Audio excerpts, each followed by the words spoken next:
Kenikmatan yang amat besar, kenikmatan yang amat agung, yang tidak ada bandingannya adalah kenikmatan yang Allah berikan kepada hambanya, yaitu nikmat iman dan nikmat Islam. Seorang hamba tanpa diberi nikmat iman dan nikmat Islam tidak akan mampu untuk melakukan kebaikan, tidak akan bisa untuk menjadikan dia lebih dekat kepada Allah Subhanahu wa Ta'ala. Oleh karena itu, pokok dari segala nikmat yang begitu besar adalah nikmat iman. Assalamualaikum warahmatullahi wabarakatuh.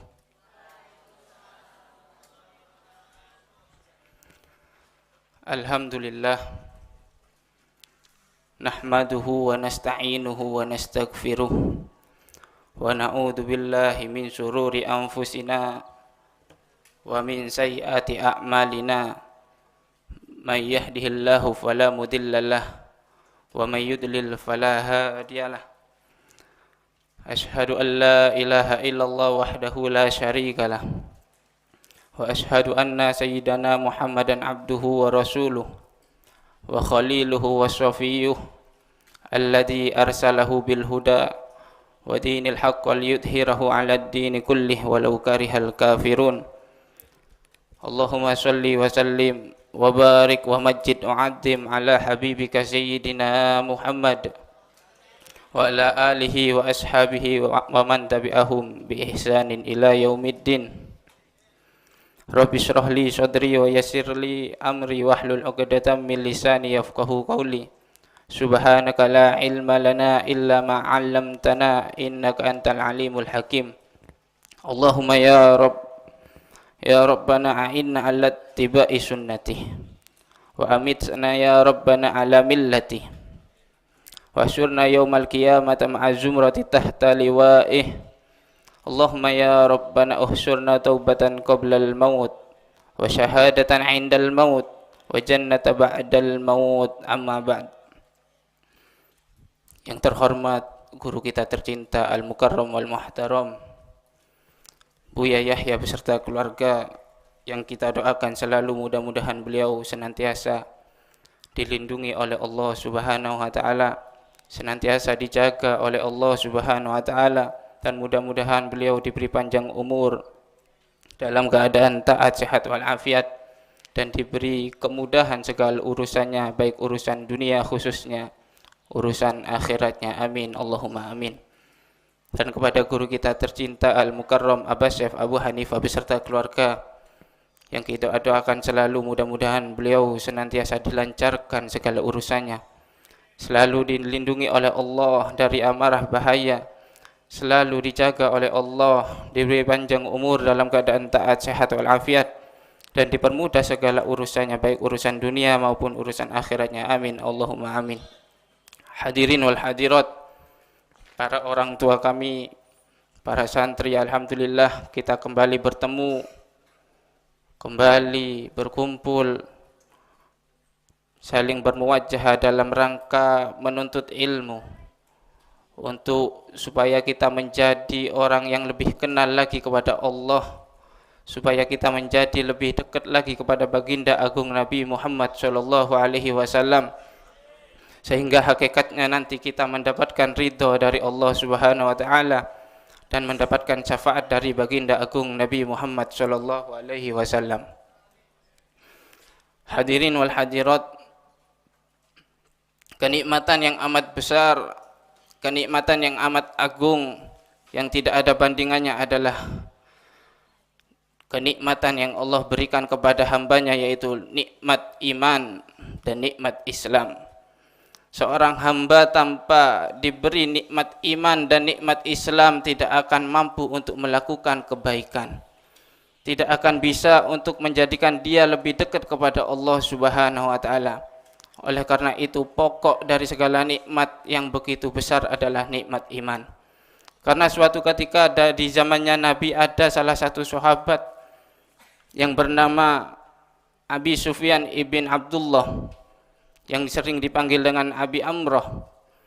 Suatu ketika sahabat Abi Sufyan ibn Abdullah ini bertanya kepada Rasulullah, "Qultu ya Rasulullah," aku bertanya, wahai Rasulullah, kulli fil islami qaulan, sampaikan pada kami wahai Rasulullah tentang Islam.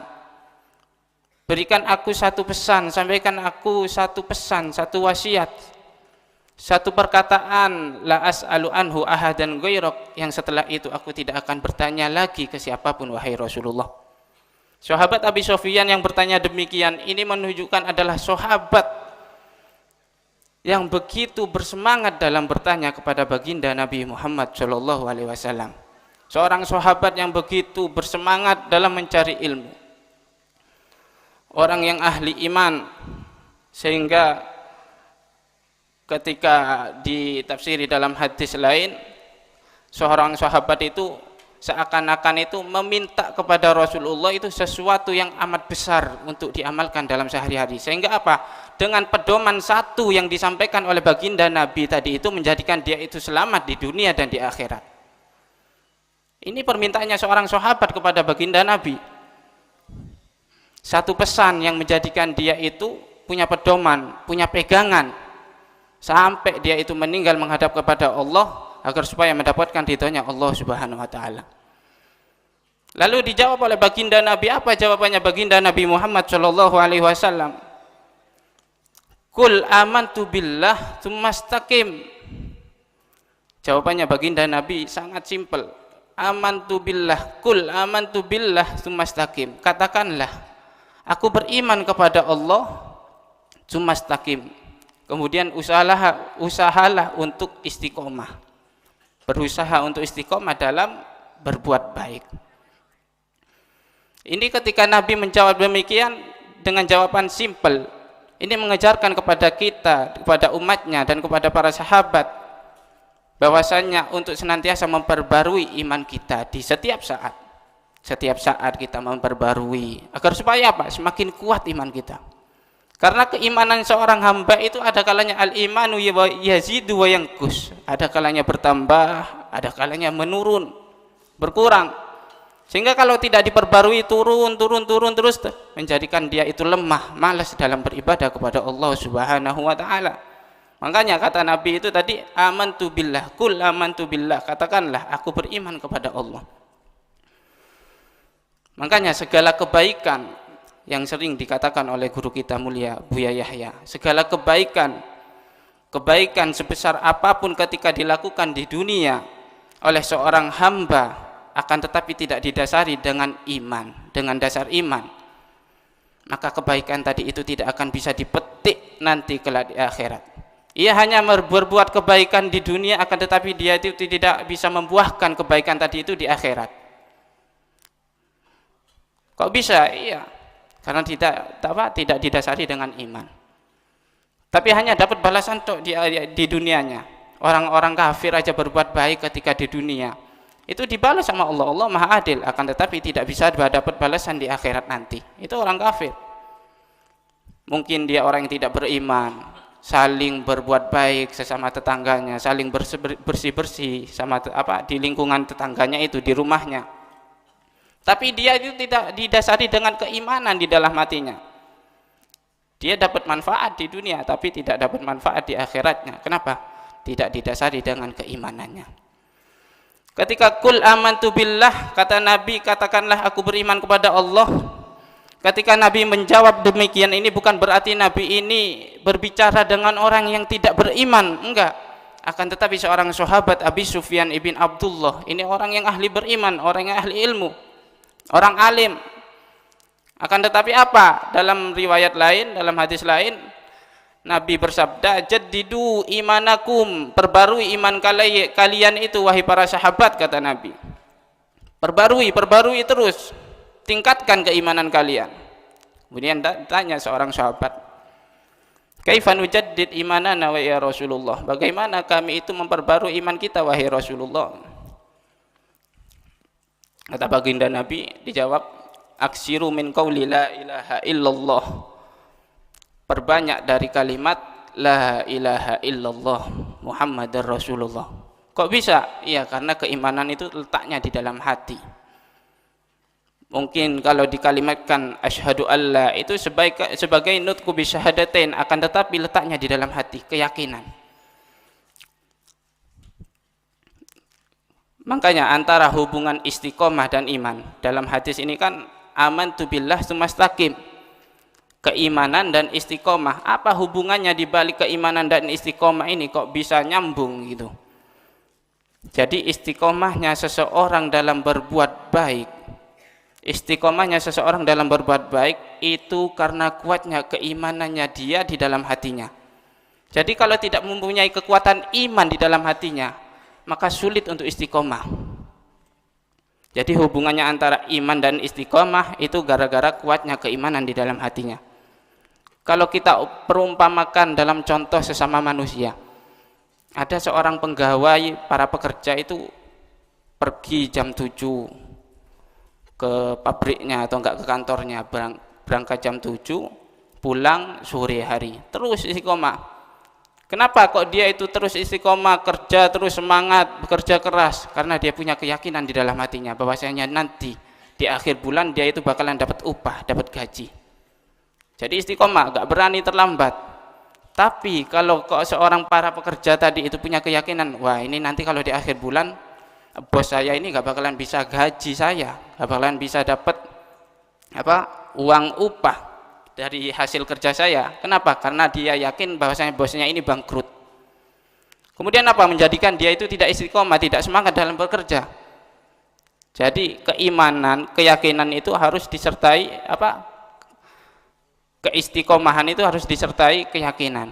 Kalau memang sudah yakin, pasti dia itu istiqomah. Begitu juga kalau kita disandarkan tentang ibadah kita kepada Allah Subhanahu wa taala. Tadi kan kalau perumpamaannya antara sesama manusia. Kalau antara kita sama Allah tentang ibadah kita, apakah kita itu menyangka bahwasanya Allah itu bangkrut? Enggak. Allah Maha Kuasa. Allah Maha melihat. Apa kita tidak yakin kepada Allah bahwasanya Allah itu sudah menjanjikan kepada kita, orang yang berbuat baik sama Allah akan dijanji dengan kebalasan kebaikan.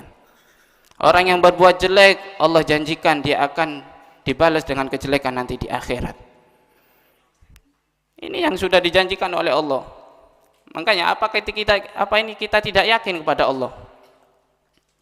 Makanya kalau kita punya keyakinan kepada Allah, pasti kita mampu untuk melakukan kebaikan.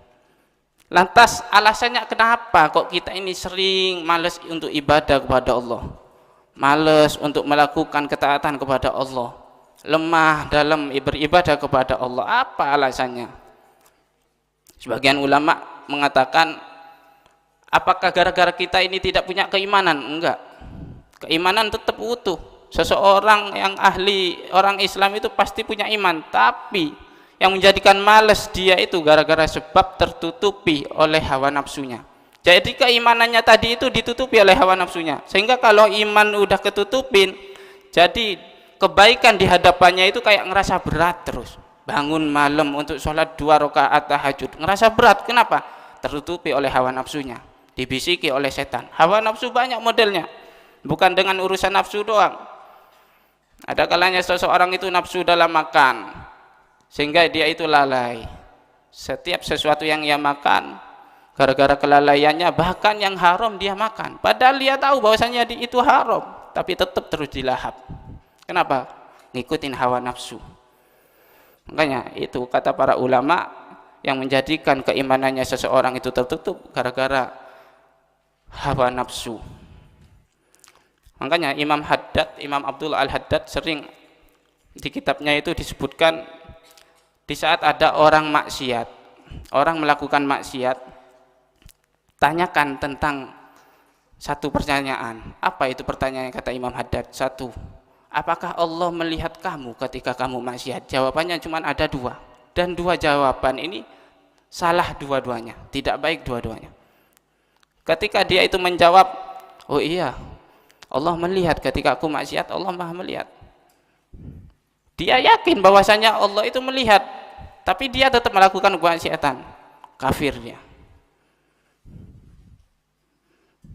Tapi kalau kebalik, kalau Allah melihat kita ketika kita maksiat,